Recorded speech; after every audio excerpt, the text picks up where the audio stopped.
Este programa es presentado por Diario La Voz, un suceso nacional. El Espectador de Caracas. 800 Noticias. Forum Supermayorista. Compra más, ahorra más. Style Shop, tu mejor opción en marca y accesorios. Bienvenidos a Conversando con Emilio. Incendios, inundaciones, terremotos, deslaves, huracanes. Estamos preparados para una catástrofe en Venezuela. ¿Qué hubo detrás de la caída del avión donde viajaba el conocido showman Renio Tolina? Para hablar de eso y mucho más, tenemos hoy a Enrique Martín, el experto en búsqueda y salvamento y gestión de riesgo. Bienvenido, Enrique. Emilio, saludos cordiales a todos, mucho gusto. Estoy con un gran jugador de tenis, por si acaso no lo saben. Lo que pasa es que se hace el J. Bond, la gente es secreto. Pero aquí Enrique, vamos. Son muy diversos los siniestros que pueden ocurrir en un país. Y para dar inicio a nuestra conversación, en términos generales, ¿cómo está Venezuela preparada para el manejo de catástrofes, sean naturales o no? ¿Invierte el gobierno en esta materia, Enrique? Bueno, eso es un tema que es complicado porque el estar preparado es una cosa y resolver los problemas cuando se presenta una situación es otra. Son dos elementos diferentes. Protección Civil y Administración de Desastres, que es la oficina que se debe ocupar de esas cosas. Protección Civil significa entrenar a la población civil a la autoprotección, y la Administración de Desastres, cuando nos ocurre un evento adverso, asumir el control, la coordinación de ese evento que se está manejando. La estructura del país, hace poco, más o menos, si mal no recuerdo, en el 2013 se creó el Viceministerio de Gestión de Riesgo. Ese viceministerio tiene a su cargo allí Protección Civil, tiene también a la parte de Funvisis. ¿De qué ministerio depende ese viceministerio? Del Ministerio de Interior y Justicia. Okay. Interior, Justicia y Paz, Ministerio Popular. Entonces, ¿qué ocurre? Aquí ha pasado algo que no está bien, que no es correcto, porque la Ley de Protección Civil y Administración de Desastres establece que la primera respuesta es de los bomberos. Ellos son la unidad de primera respuesta, ellos son los que tienen que intervenir en cualquier situación de emergencia. Los bomberos tienen su propia ley, que es la ley de bomberos. Sea un incendio, sea un deslave, sea un terremoto, perdido, lo que sea. Ellos son una inundación. Primera respuesta. Okay. Y Protección Civil, dentro del esquema organizativo y la ley que lo tutela, establece con claridad que debe dotar de recursos a los organismos de primera respuesta e incluso a los organismos de segunda respuesta, que podrían ser los grupos voluntarios de salvamento. Pero ¿qué pasa? Que Protección Civil ha querido empezar a competir con los bomberos, lo cual está fuera del marco de la ley que tutela su gestión. O sea, ellos no tienen por qué tener unas ambulancias y dar respuesta a un accidente de tránsito o a un incendio. Deberían ser bomberos de la primera instancia. Los bomberos son la respuesta. Y además ellos son administración de desastres. Lo cual me preocupa porque la situación, que es otro de los temas que vamos a conversar, la situación de los bomberos, a propósito de haber cumplido en estos días el Día Nacional de los Bomberos, la situación de los bomberos a nivel nacional es deprimente. Bomberos, camiones precario, sin gasolina, sin batería, accidentados, los que tienen camiones y los que no tienen camiones, bueno, no tienen cómo trasladarse simple y llanamente, a los accidentes. Tú llamas al 911 a solicitar una ambulancia y no llega nadie. El municipio Sucre, que tú y yo lo vimos, Emilio, tenía 3 ambulancias para todo el municipio Sucre, pero bueno, por lo menos las tenían operativas. Hoy en día no sé cómo están. Chacao tiene Salud Chacao, Baruta tiene Salud Baruta, que tienen sus ambulancias. Pero tú llamas a Salud Chacao y para que te llegue una ambulancia tarda. Te lo digo porque yo vivo en Chacao, pues mi mamá vive ahí, la llamamos, tiene 80 y pico de años y siempre que pasa algo se le Entonces, llama. ¿cuál es la situación? Fíjate, la pregunta te dice si estamos preparados para una catástrofe. Que no tenemos el equipamiento. Nos falta equipo para una respuesta inicial, eficiente, eficaz e inmediata, Que tú respondas en un terremoto 7 días después o 4 días después, bueno, está bien porque te empieza a llegar ayuda internacional, una cantidad de cosas, pero tu respuesta inmediata son los lugareños. Y los lugareños, que son los que los que te van a sacar, si este edificio se cae, los que nos van a sacar van a ser los que quedaron vivos aquí. Y ellos, ¿quién los tiene que entrenar? Protección Civil en un programa de instrucción que no aparece en las escuelas. En las escuelas te dan orden cerrado militar. ¿Qué hago yo con 10 muchachos aquí parados firme viendo el edificio caído?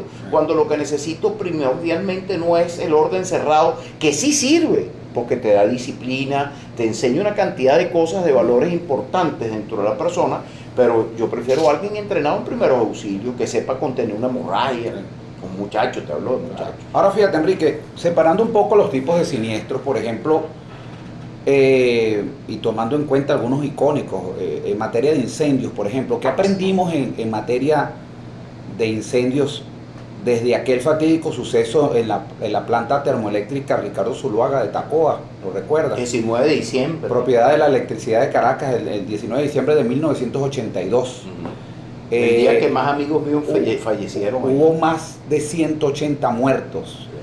¿Se aprendió algo en manejo de ese tipo de siniestros, bueno, específicamente de incendios, desde ese suceso? Primero que es un día muy triste para mí. Perdí cualquier cantidad de amigos ahí. Muchísimos. Empezando por el Chivo Douglas, Carietón, una cantidad de cosas que, como te comento, a veces uno no se acuerda de los nombres, sino de los sobrenombres, pero los sobrenombres con respeto y con cariño. Cuando ocurrió eso, Guillermo Garros, mi compañero de promoción, nosotros nos graduamos en 1974 en la organización Rescate Humboldt, y yo escribimos un artículo que salió en el diario El Mundo, casi una página completa, que hablábamos sobre lo ocurrido allí, lo triste que nos sentíamos de la cantidad. Murió Pérez Pérez, también gran amigo, era bombero aeronáutico, pero antes de ser bombero aeronáutico era el encargado de incendios forestales a nivel nacional. Y creo yo que fue una lección importante, muchas cosas que se corrigieron, pero el problema que tenemos en Venezuela se llama la falta de constancia. Y esa falta de constancia entierra literalmente todo lo que se hace en el pasado para mejorar las cosas. Hoy en día estamos propensos a que pueda volver a ocurrir cualquier evento parecido, porque hay muy poco personal entrenado en esas líes, aunque PDVSA tiene sus propios bomberos y de hecho fueron a Matanzas a ayudar al control del incendio allí, pero falta mucho más, que es el entrenamiento, la capacitación, y eso tiene que ser estructurado a nivel nacional hay una Comisión Nacional de Bomberos. Eso no se está haciendo. Se está tratando de hacer, pero son granitos, son, como yo digo, no tiras maíz para que 20 gallinas coman y pican 5. Y necesitamos hacer más. Tenemos un viceministerio de gestión de riesgo, una ley de gestión de riesgo, los alcaldes no le hacen caso a eso. Hay alcaldías que ni bomberos tienen. O sea, necesitamos que el país, aquí hubo un plan de reequipamiento, tanto del sistema de protección civil, estaba el negro Rangel, bastante Rangel, negro con cariño, aunque está peleado conmigo, pero yo reconozco en él sus capacidades técnicas y profesionales como debe ser, porque las peleas de, como llamo yo, callejeras. No le puede ser negro, tiene que decirle el afrodescendiente. Sí, pero el negro es con cariño, porque a pesar de la controversia que podamos tener los dos, lo importante es el respeto que tengas hacia él. Ahora fíjate, hay otro tipo de sucesos también que fueron icónicos en el país, y mi preocupación con el desarrollo de esta conversación es que vemos que estamos iguales. Por ejemplo, en materia de deslaves, hay dos que yo particularmente recuerdo, como fue aquella en Aragua, la tragedia del Limón, en septiembre del 87, o más recientemente la de La Guaira, ¿no? La tragedia de Vargas, conocida como la tragedia de Vargas en el 99, donde miles de personas,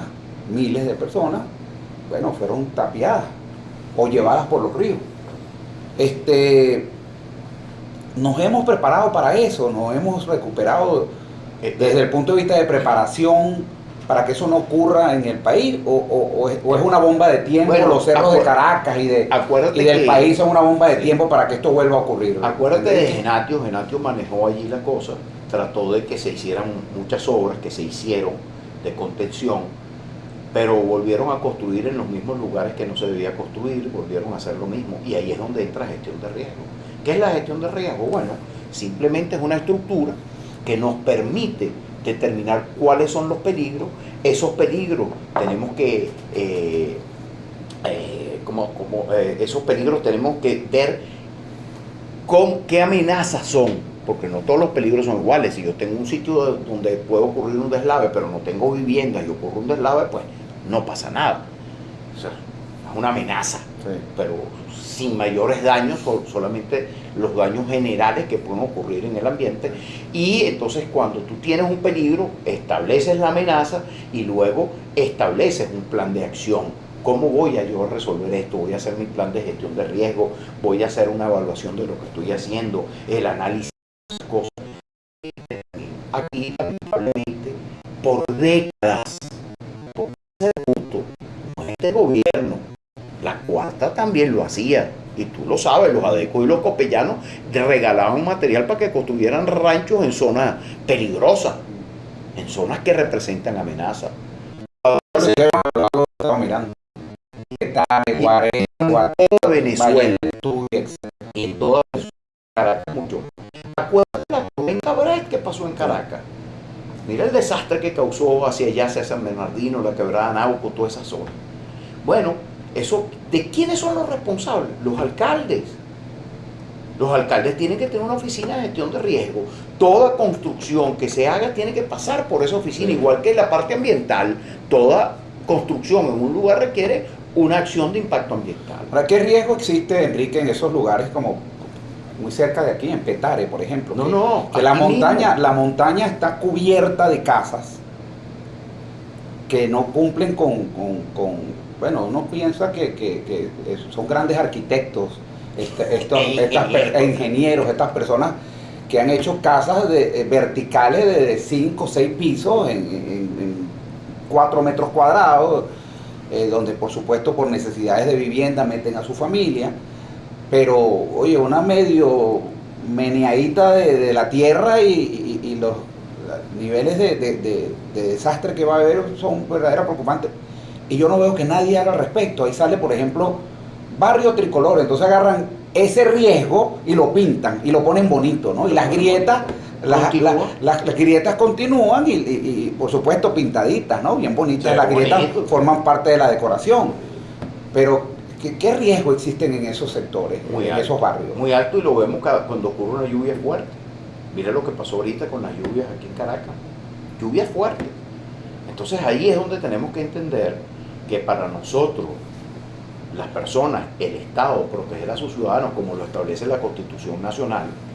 La Constitución lo establece y crea un sistema de gestión de riesgo, está establecido dentro de la Constitución, establece los bomberos, la protección civil, todo eso está allí, y los alcaldes tienen que empezar a entender que tienen que tener prioridad en gestión de riesgo, que tienen que tener prioridad en tener unidades de bomberos. Tú vas de aquí a Parapara de Ortiz, tienes un accidente y bueno, cuando lo reporten, y lo primero que llega no es una ambulancia, son los guardias nacionales que están ahí cuidando la carretera, que les avisaron en el Alcabal y se fueron hasta allá como pudieron, porque tampoco es que tienen vehículo, a prestar la asistencia. O sea, si tú te salvaste del accidente en la primera instancia, pues llegarás vivo al hospital. Tardan horas en darte una respuesta de auxilio en caso de una situación de esa. ¿Por qué? Porque el sistema está frágil, y es lo que te estoy diciendo. Los bomberos tienen que dar la respuesta inicial, y Protección Civil tiene que entrenar a la población y tener equipos para manejo de desastres. ¿Qué equipos son esos? Por ejemplo, comedores de campaña, por ejemplo, camiones cisterna para suministrar agua potable, plantas. Esos son los equipos. Ellos no tienen por qué tener ambulancias, las ambulancias son de los bomberos. Ellos no tienen por qué tener equipos de rescate en áreas confinadas, eso lo tienen que tener los bomberos. Entonces pasó el Día Nacional de Bomberos, no le aumentaron los sueldos. Chico, un bombero gana 230.000 bolívares. ¿Con qué vive una persona No, con nosotros creo que no le dieron 230.000? ningún tipo de bonificación. Nada. No le dieron Ni siquiera ni una torta le ni quitaron. siquiera compraron motos, ¿vale? Por lo menos unas motos y le ponen un tanquecito de agua de 50 litros, algo de eso. No, pasó por debajo de la mesa. Y eso no nos afecta a todos los venezolanos. La falta de equipamiento de los bomberos nos perjudica a nosotros, porque ni tú ni yo estamos exentos, ni las reinas tres que están aquí, las hermanitas Calle, están exentas. Periodistas que están tras cámaras. Muy bonitas las tres, por cierto. No nos pone a que a ti y a mí nos ocurra una situación que requiramos la asistencia de los bomberos. Hay Los Ángeles Autopista. ¿Qué son Los Ángeles Autopista? Un poco de personas voluntarias que ayudan a los que están accidentados en la autopista, porque no hay los mecanismos y reciben donaciones de empresas privadas para tener los materiales para tratar esos heridos. Y lo peor es que la política entró también en los bomberos. Entonces tú tienes la estación, por ejemplo, de los bomberos de Chacao, que es la única estación que está manejada por los bomberos voluntarios de los bomberos de Caracas. Y llega el alcalde y dice, les voy a donar una ambulancia, y no la pueden aceptar porque el comandante general de los bomberos dice que no, porque ese es de la oposición. ¿O es que esa ambulancia no puede salvar a Jorge Rodríguez, que tuvo un accidente en Chacao? ¿O no te acuerdas que estuvo entre la vida y la muerte y logró sobrevivir, gracias a Dios? O sea, esa ambulancia no es para fines políticos, esa ambulancia es para fines humanitarios, para que atienda tanto al chavista como al no chavista, como al que sea, porque eso es lo que uno hace. Ve que vamos a ir a un corte de publicidad y al regreso quiero tocar dos temas. El tema de los terremotos, en materia de terremotos, hemos hablado, siempre se ha hablado desde el año 67 que hubo el terremoto de Caracas. Bueno, que si hay una falla que pasa por los Palos Grandes y una serie de situaciones que después de haber pasado tantos años no se toman en cuenta. Nos estamos preparando, son los edificios nuevos o los edificios que se están construyendo tienen presente esa situación o posible situación de terremoto que pudiera y que va a presentarse en no sabemos cuándo, pero lo que sabemos es que se va a presentar, por un lado, y por el otro quiero hablar también del accidente que se llevó la vida del conocido showman Renio Tolina. Tú fuiste de los primeros que llegó eso es correcto, en ese grupo de rescate, y es un tema que ofrecimos para esta entrevista. Vamos a ir a un corte de publicidad y al regreso más de Conversando con Emilio, hoy con Enrique Martín. Él es experto en búsqueda, salvamento y gestión de riesgo. Ya regresamos. A pesar de la crisis, el diario La Voz cumple su compromiso de informar con imparcialidad y valentía. El impreso, la versión digital y nuestras redes sociales te conectan oportunamente con el acontecer nacional e internacional. Diario La Voz, un periódico para la Venezuela de hoy. Diario La Voz, un suceso nacional. Estamos de regreso conversando con Emilio, hoy con Enrique Martín. Él es especialista, experto en búsqueda, salvamento y gestión de riesgo. Y dejábamos una pregunta al aire que era sobre el tema de los terremotos. Recordemos en 1967 el terremoto de Caracas, 6.7 en la escala de Richter. Bueno, más de 200 muertos, más de 2.000 lesionados, heridos. Están ahora, se habla también de una falla que pasa principalmente por el municipio de Chacao, específicamente por zonas como los Palos Grandes, en un suceso que es una bomba de tiempo también. Pues se sabe que vendrán temblores, terremotos, lo que no se sabe es cuándo. Bueno, entonces tenemos que estar preparados. ¿Estamos preparados para un terremoto en Caracas? Sinceramente, que los edificios que se están haciendo. En mi opinión, 50 y 50, como diría en aquel programa. Creo yo que hoy en día, pues Funvisis tiene un gran trabajo sobre microsismos, regiones, etcétera. Y ahí también hay una ONG privada que se llama el CIGIR, que la dirige el doctor Alejandro Linayo, que hizo una app sobre riesgos, amenazas en la zona del municipio de Chacao específicamente, y tiene otra hacia la zona de Cumaná, acuérdate del terremoto de Cumaná, de Cariaco. Yo estuve trabajando en ese terremoto ahí con el almirante Carlos Roberto Walking, que era el comandante de la zona naval de Oriente, que el presidente Caldera le dio la autoridad para que ejerciera las coordinaciones pertinentes. Hoy falleció ya Carlos Roberto por X circunstancias. Pero bueno, el hecho es que hoy en día el Colegio de Ingenieros, Funvisis, ha creado una serie de normas actualizadas sobre sismo resistencia, eso se llama sismos resistentes. Y estas normas están trabajando en ello una serie de ingenieros muy capacitados, muy preparados. No todo ese, discúlpenme ahí, no todo ese sistema, no todo eso lo aplican todos los constructores. Eso es importante. ¿Okay? Y eso se vio en el terremoto de Caracas. ¿Okay? Que salieron esos eventos, esos edificios que cayeron, la mansión Charaima allá abajo en La Guaira, que se cayeron los 5 últimos pisos y todas estas cosas. Pero esa es la minoría de aquellos ingenieros estructurales. La gran mayoría son unas personas muy responsables, pero hay edificios que son muy viejos, que necesitan refuerzos, que necesitan análisis. Funvisis los está haciendo. Cuando le solicitan, envía a sus ingenieros, hacen unos análisis de ese edificio y establecen cómo reforzar el edificio ante un evento de este tipo.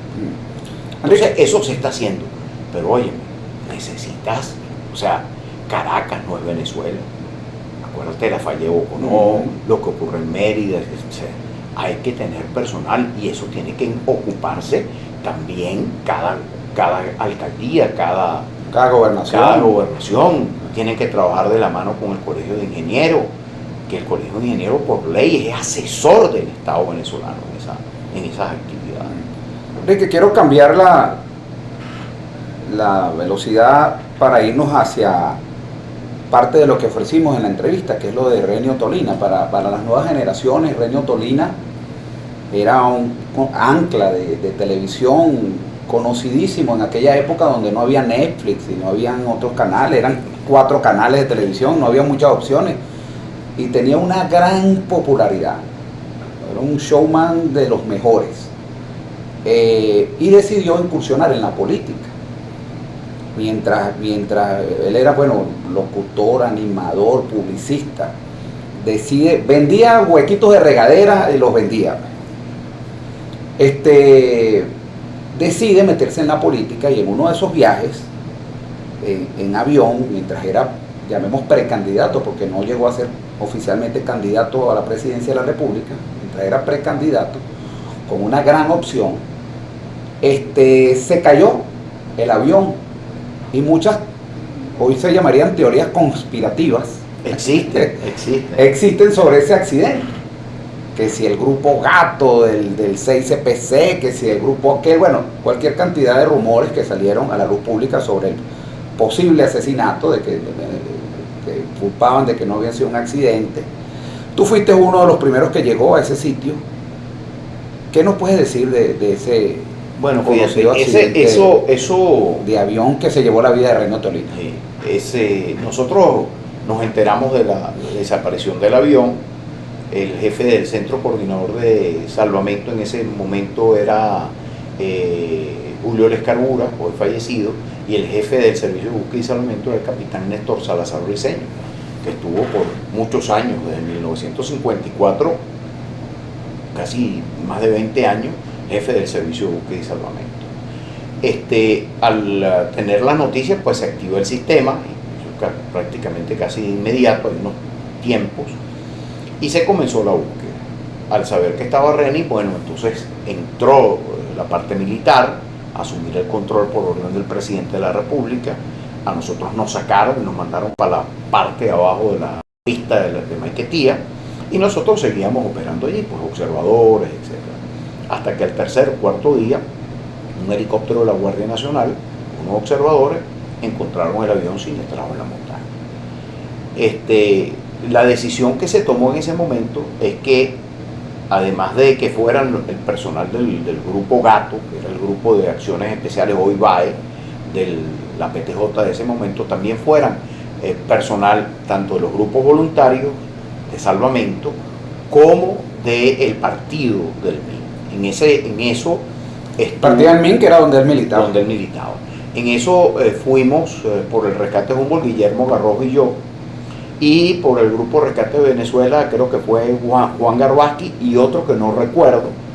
Fue gente del Grupo Gato, donde estaba Pablo Elicio Guzmán, que fue director de PTJ, Israel Pincheski y varios más allí. Y por el MIN fue Arnoldo Molina. ¿Okay? Nosotros llegamos en helicóptero a una montaña cercana, muy cerca, nos bajamos, hicimos salto táctico, se llama, en ese sitio, y mientras nos acomodamos, esa misma tarde, porque eso fue a final de la tarde, llegamos, abrimos un camino hasta la escena del accidente, como decirte, la montaña era una vez, nosotros quedamos aquí y el avión estaba aquí estrellado. ¿Okay?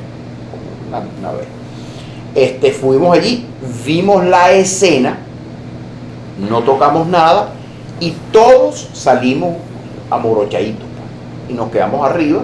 Mientras tanto, esa noche trabajamos en abrir un helipuerto para que pudiera aterrizar los helicópteros para traer más personal. En la madrugada, muy temprano, casi a las 5, llegó una comisión que venía a pie del 6CPC, con personal también de bomberos. Llegaron al sitio. Cuando estaban llegando al sitio le hicimos señas para que se dirigieran hacia donde estábamos nosotros y no entraran a la escena del accidente para preservarlo, porque ellos venían por toda el aura de la montaña. Llegaron a donde estábamos nosotros y bueno, ya en la mañana llegó Raimundo y todo el mundo ahí. Y bueno, se comenzó el trabajo. ¿Cuáles fueron las primeras impresiones, Enrique, de esa acción? Bueno, las primeras impresiones fue que fue un golpe durísimo, extremadamente fuerte, y para hacerlo tenían que estar los motores funcionando. Muy duro. El jefe de investigación de accidentes de esa época era el licenciado José Antonio Salas Parra. Nosotros en Rescate Humboldt trabajábamos con él nos había formado en investigación de accidentes, ayudamos, estuvo Harry Ramírez, que también era su ayudante, y otras personas más, estuvo Nedo Pane, que fue uno de los encargados, que era del partido de Reni, encargado de hacer el gráfico de dispersión de restos. Junto con eso nosotros ayudábamos en mediciones, ayudamos en la revisión de los motores, las huellas de control, todo lo que se analiza pues de la superficie de lo que quedó. ¿Hubo algún indicio en algún momento de la investigación o hoy en día de que pudo haber sido un accidente provocado? No. Todo lo que se recogió se analizó, tanto desde el punto de vista explosivo, químico, todos esos análisis se hicieron, que yo recuerdo, clarito. ¿Y qué produjo el accidente? Lo que queda claro allí es que se produjo una desorientación espacial.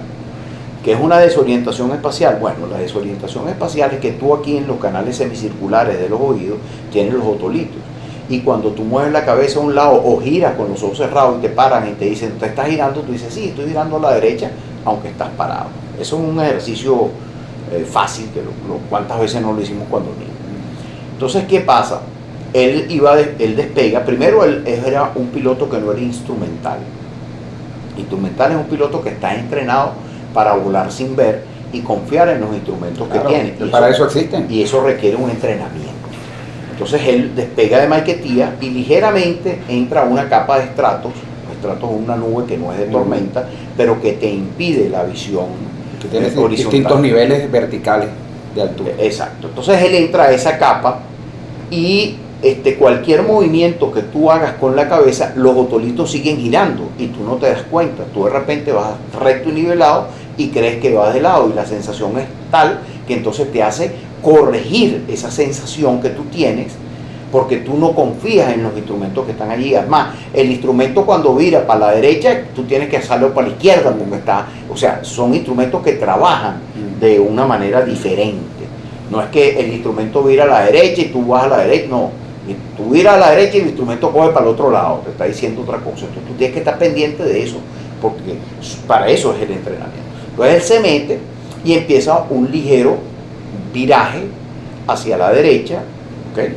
Y ese viraje a la derecha ligero metido en la capa de estrato, después había casi la puesta de sol, ya había poca nubosidad, hace que él se estrelle prácticamente con un rumbo de casi 200 y pico de grados, como si se estuviera devolviendo, pero en realidad no se devuelve. O sea, que él nunca vio la montaña. Él nunca vio la montaña. Por eso es que es la velocidad con la cual impactó. Con todos los hierros, como decimos nosotros. O sea, esas fueron las conclusiones. La impericia del piloto fue el resultado del accidente. Fueron las conclusiones oficiales. Las oficiales, sí. Una desorientación espacial. Y ¿Por qué se llega a esa conclusión? ¿Y por qué todas esas teorías entonces conspirativas de que producto de que iba a ganar las elecciones y era una persona que no era del ámbito político del momento? Bueno, acuérdate que el que ganó las elecciones fue Luis Herrera Campi. Si hubiera sido AD, que lo quería matar, hubiera ganado Piñerúa, por decirte algo. Por ejemplo. Pero aquí el caso es que se habla de que le lanzaron un gas y entonces los durmió. Pero resulta que ese es un avión no presurizado, por tanto la ventilación es forzada. Si tú lanzas un gas, puede ser que afectes a uno o a dos, los que están adelante, pero los que están atrás no, porque sus sistemas de ventilación son totalmente diferentes el uno del otro.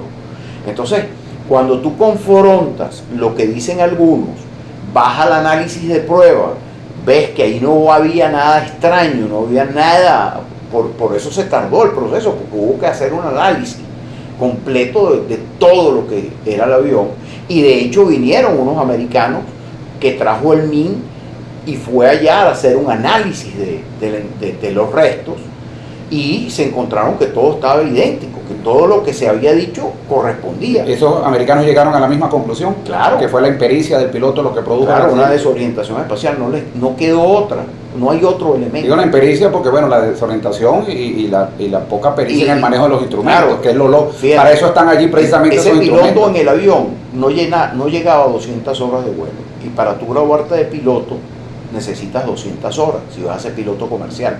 Él era piloto privado, tenía así 100 y pico de horas. Quizás persona de confianza de Ren y del equipo. El problema que pasó es que ellos se iban a ir en un avión, y en ese avión que se iban a ir se le produjo una falla y cancelaron la operación. Pero cuando estaban en la pista, el dueño del avión dice: bueno, pero es que yo tengo mi avión aquí en Tabén, vámonos en mi avión.